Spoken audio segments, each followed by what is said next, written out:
The other issue, and what the Prime Minister is saying, absolutely right. The other issue, of course, is housing, which you hadn't raised, which is critical.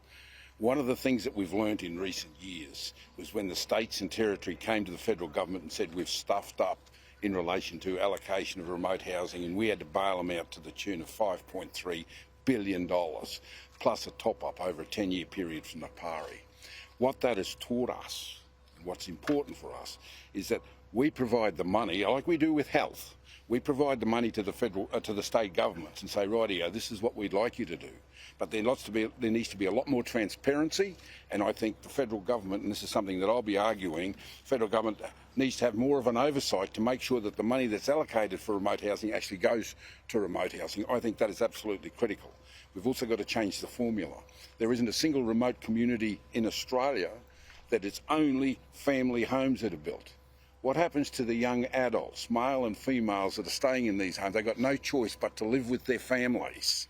This causes overcrowding and all sorts of other social problems. So in that mix needs to be one bedrooms contained units, like any self-contained unit anywhere else. So there needs to be some changes there. This is what I've been working on. In fact, I've got one community putting up a proposal for a group of self-contained one-bedroom apartments, so young adults, male and female, have their own space and don't have to live in the community. So there's work to be done on there in that area, but NAPARI has seen the necessity for change. The other thing within the community itself is the PBCs, native title groups, need to start looking at ways in which they can agree on land release for the building of houses. I had one community that had to hand back $8 million for houses that they were building because the local PBC couldn't agree on handing over land to do a subdivision.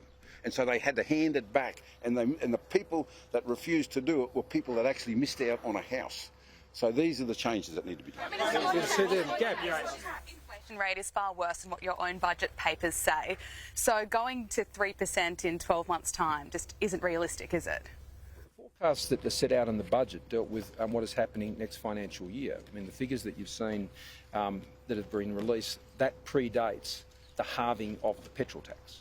Okay, and so Treasury estimated that would actually cut the inflation by about 0.5%. That was their estimates in the budget. And so, the budget sets out, as we've said it, every single budget we've delivered.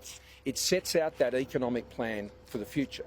It sets out the real relief we're able to deliver right now, as I said, providing a halving of the petrol tax, delivering $250 to all of those who are on fixed income supports from the government, pensioners and the like, and ensuring that Australians on middle to low incomes can keep more of what they earn with $420 from the 1st of July to help them deal with those cost of living pressures.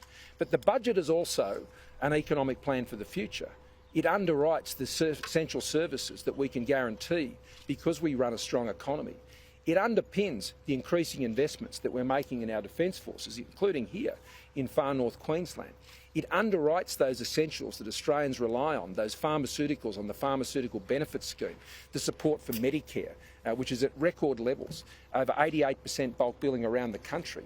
That is how we're able to say to Australians going to this election that the choice is between Mr Albanese and the Labor Party, who Australians don't know how to manage money and don't have the proven economic track record in a crisis, whereas Australia, under our government, does. And we've been able to demonstrate that through some of the toughest times with a strong and economic plan for the future.